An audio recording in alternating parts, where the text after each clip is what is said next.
नमस्कार विद्यार्थी मित्रांनो, मागच्या व्हिडिओमध्ये आपण आपल्या सहकार विषयातील चौथं प्रकरण महाराष्ट्र सहकारी संस्था कायदा 1960 या प्रकरणातील सहकारी संस्थांच्या सभा,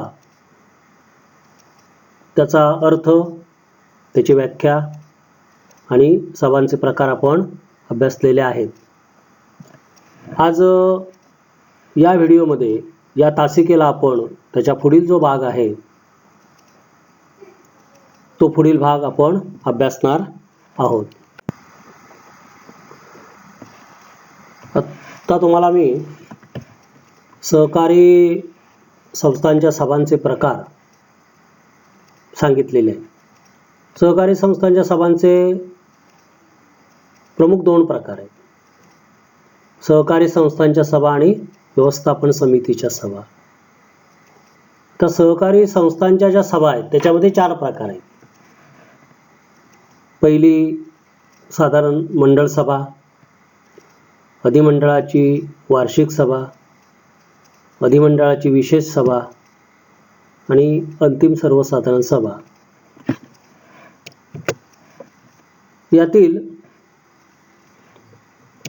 पहिली जी सभा आहे, सभासदांच्या सभेतील पहिली सभा, पहिली साधारण मंडळ सभा, जिला नियामक सभा असंही म्हणतात, या पहिल्या साधारण मंडळ सभेचा आपण या ठिकाणी अभ्यास करणार आहोत. सहकारी संस्थेच्या दृष्टीने पहिली साधारण मंडळ सभा किंवा नियामक सभा ही अतिशय महत्त्वाची आहे. या पहिल्या साधारण सभेची जी व्याख्या आहे ती आपल्या पुस्तकामध्ये दिलेली आहे. त्या व्याख्येविषयी तुम्हाला माहिती सांगतो किंवा ती व्याख्या तुम्हाला स्पष्ट करून सांगतो. सहकारी संस्थेची स्थापना करण्याची कल्पना ज्या व्यक्तीला सुचते त्याला आपण काय म्हणतो? प्रवर्तक म्हणतो. हा प्रवर्तक त्याची जी सहकारी संस्था स्थापन करण्याची जी कल्पना आहे ती मूर्त स्वरूपात आणण्यासाठी तो प्रयत्न करतो. म्हणजेच काय करतो? सहकारी संस्थेची नोंदणी करून घेतो. नोंदणीचा प्रस्ताव निबंधकांच्याकडे सादर करतो. त्यानंतर निबंधक त्या नोंदणी प्रस्तावाची छाननी वगैरे करून या संस्थेची नोंदणी आपल्या दप्तरी करतात आणि संस्थेला नोंदणी प्रमाणपत्र देतात. मुख्य प्रवर्तकांना संस्थेच्या नोंदणीचं प्रमाणपत्र देतात. आता हे प्रमाणपत्र ज्या तारखेला दिलं जातं, ज्या तारखेनं, कारण प्रमाणपत्रावर निबंधकाची सही, शिक्का असतो आणि तारीख असते. ज्या दिवशी रजिस्ट्रेशन झालं ती तारीख असते. रजिस्ट्रेशन म्हणजे नोंदणी. तर त्या तारखेपासून म्हणजे नोंदणीच्या तारखेपासून ही सभा 3 महिन्याच्या आत बोलवायची असते. महाराष्ट्र सहकारी संस्था कायदा 1960 या कायद्यातील कलम जे 59 आहे, या 59 कलमानुसार ही सभा बोलवली जाते.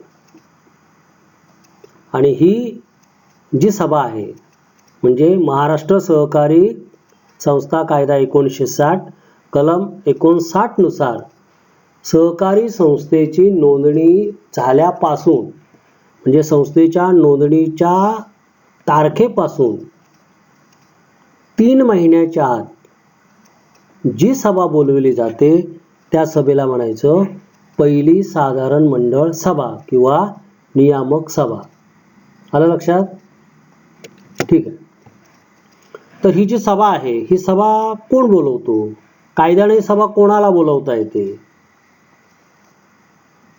तर ज्या प्रवर्तकाला ही संस्था स्थापन करण्याची कल्पना सुचलेली आहे, ज्यानं संस्थेच्या नोंदणीसाठी प्रस्ताव सादर केलेला आहे, ज्यानं नोंदणी अर्जावर मुख्य प्रवर्तक म्हणून सही केलेली असते, या मुख्य प्रवर्तकाला ही सभा बोलवण्याचा अधिकार कायद्यानं आहे. कायद्यानं त्यानंच सभा बोलवायला पाहिजे. म्हणजे पहिली सभा बोलवण्याचा अधिकार हा मुख्य प्रवर्तकाला असतो.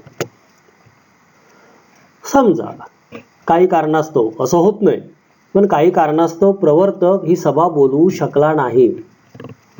त्या नोंदणीपासून जे 3 महिने कालावधी दिलेला असतो त्या कालावधीमध्ये टाळाटाळ केली, प्रवर्तकाने सभा बोलवण्यात टाळाटाळ केली, तर ही सभा बोलवण्याचा अधिकार कोणाला आहे? कोण बोलवतो? तर सहकारी संस्थांचा निबंधक बोलवतो. निबंधक स्वतः बोलवतो किंवा निबंधक कुणाला तरी अधिकृत करतो.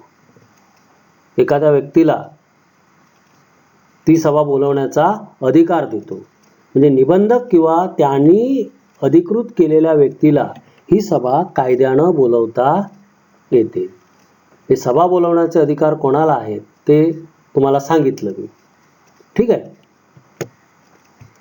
तरी जी पहिली सभा आहे ही सभा संस्थेच्या आयुष्यामध्ये एकदाच होते. पहिल्यांदा होते आणि एकदाच होते. पुन्हा पुन्हा या सभा होत नाहीत. आणि या सभेचं वैशिष्ट्य म्हणजे या सभेच्या दिवसापासून ज्या संस्थेची ती पहिली सर्वसाधारण सभा आहे ना, ती सभा कायदेशीर दृष्ट्या अस्तित्वात येते. सहकारी संस्था ही कायद्यानं कृत्रिम व्यक्ती समजली जाते ती तेव्हापासून. म्हणून मगाशी म्हटलं मी की पहिली साधारण मंडळ सभा ही संस्थेच्या आयुष्यातील अतिशय महत्त्वाची सभा असते. इतर सभा महत्त्वाच्या असतातच, पण संस्थेला अस्तित्व प्राप्त करून देणारी ही सभा असते. त्यामुळं तिचं महत्त्व हे फार मोठं आहे. ठीक आहे. तर या ठिकाणी आपण पहिली साधारण सभा म्हणजे काय ते बघितलं, आणि ही सभा बोलवण्याचा अधिकार कोणाला आहे तेही बघितलं, आणि या सभेचं जे महत्त्व आहे ते तुम्हाला थोडक्यात मी या ठिकाणी सांगितलं.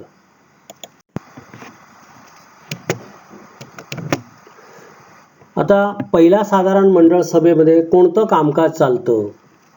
महाराष्ट्र सहकारी संस्था कायद्यानुसार या सभेमध्ये कोणतं कामकाज चालतं ते कामकाज आपण बघूया. पहिली गोष्ट म्हणजे या सभेमध्ये पहिलं काम जे केलं जातं ते म्हणजे अध्यक्षाची निवड करावी लागते. सहकारी संस्था स्थापन झालेली असते, कामकाज सुरू झालेलं नसतं, ही पहिलीच सभा असते, आणि त्यामुळं सभेला अध्यक्ष नसतो ना, सभेला नव्हे, संस्थेला अध्यक्ष नसतो. त्यामुळे सभेला या ठिकाणी अध्यक्ष जो आवश्यक असतो तो या ठिकाणी पहिल्यांदा निवडावा लागतो. हे पहिलं काम. अध्यक्षाची निवड झाल्यानंतर सभेमध्ये संस्थेच्या नोंदणीची जी कल्पना आहे, ही नोंदणीची कल्पना समोर जे सभासद बसलेले असतात, सभेला जे सभासद आलेले असतात, त्या सभासदांना संस्थेच्या नोंदणीची कल्पना द्यावी लागते. हे दुसरं काम. तिसरं काम आहे, संस्था ज्या नियमानुसार चालणार आहे ते नियम, म्हणजे संस्थेचे पोटनियम, संस्थेचे उपविधी, त्या उपविधींचा स्वीकार, त्या पोटनियमांचा स्वीकार हा या सभेमध्ये केला जातो. पोटनियमांचं वाचन केलं जातं. सभेमध्ये त्या पोटनियमांच्या संदर्भात चर्चा केली जाते. अर्थात हे निबंधकाने मंजूर केलेले पोटनियम असतात, त्यामुळे त्याच्यात बदल करण्याचा अधिकार नसतो, पण ते वाचावे लागतात, सभेला ते सांगावे लागतात, आणि हे पोटनियम या ठिकाणी स्वीकारले असा ठराव या ठिकाणी करावा लागतो. तर उपविधींचा स्वीकार करणे हे तिसरं काम या सभेमध्ये करावं लागतं. त्यानंतर चौथं काम आहे ते म्हणजे हंगामी व्यवस्थापन समितीची निवड करणे. आज सहकारी संस्थेची पहिली सभा आहे. आजच्या निवडणुका घेऊन व्यवस्थापन समिती निवडता येणार नाही. संस्थेच्या दैनंदिन कामकाजासाठी जी समिती लागते ना, ती आजच्याच नाही निवडता येणार. त्यामुळे जमलेल्या त्या सभासदांच्या मधून हंगामी कायमस्वरूपी निवड जी आहे, कायद्यानुसार नियमानुसार जी व्यवस्थापन समिती निवडायची आहे तिची निवड होईपर्यंत हंगामी व्यवस्थापन समितीची निवड करणं हे काम या सभेमध्ये केलं जातं. त्यानंतर संस्था स्थापन करण्यासाठी जो खर्च आलेला आहे त्या खर्चाची चर्चा या ठिकाणी केली जाते. तो खर्च सभेपुढे ठेवला जातो. प्रवर्तक जे असतात ते ठेवतात, आणि या खर्चाला मान्यता घेण्याचं काम या सभेमध्ये करावं लागतं. त्यानंतर प्रवर्तकाने सभेच्या पूर्वी 14 दिवस, म्हणजे सभा आज जर असेल तर आजच्या पूर्वी 14 दिवस जो प्रवर्तकानं खर्च केलेला असतो हा खर्च सुद्धा या सभेमध्ये मान्यतेसाठी ठेवला जातो. प्रवर्तकाच्या व्यवहारांचे म्हणजे या सभेच्या संबंधात जे खर्च झालेले आहेत त्या खर्चाचे प्रतिवृत्त जे आहे ते प्रतिवृत्त या ठिकाणी सभेपुढे ठेवावं लागतं, ते मान्य करून घ्यावं लागतं सभासदांच्याकडून. त्यानंतर नोंदणी अवस्थेमध्ये संस्थेच्या नावानं एक खातं खोललं जातं नियोजित संस्थेच्या नावानं, पण ते खातं असतं कोणाच्या नावावर? खात्यावर व्यवहार करण्याचे अधिकार कोणाला असतात? मुख्य प्रवर्तकाला. म्हणजे संस्थेच्या नावानं जरी ते खातं उघडलेलं असलं तरी ते खातं असतं प्रवर्तकाच्या नावावरती. हे खातं जे जिल्हा मध्यवर्ती सहकारी बँकेमध्ये असतं हे खातं संस्थेच्या नावानं करण्यासंबंधीचा जो ठराव आहे तो या सभेमध्ये करावा लागतो. म्हणजे बँक खात्याचं हस्तांतरण करण्यासाठी ठराव जो आवश्यक आहे तो या सभेमध्ये केला जातो. त्यानंतर नवीन जे लोक कोण इच्छुक असतील सभासद व्हायला त्यांना या ठिकाणी प्रवेश दिला जातो. कारण संस्थेच्या नोंदणी अर्जामध्ये सामील झालेले ज्या व्यक्ती असतात त्यांना ते सभासदत्व ऑलरेडी मिळालेलंच असतं, पण त्या व्यतिरिक्त जर आणि कोणाला सभासदत्व हवं असेल तर या ठिकाणी त्या लोकांना त्या व्यक्तींना या ठिकाणी सभासदत्व दिलं जातं.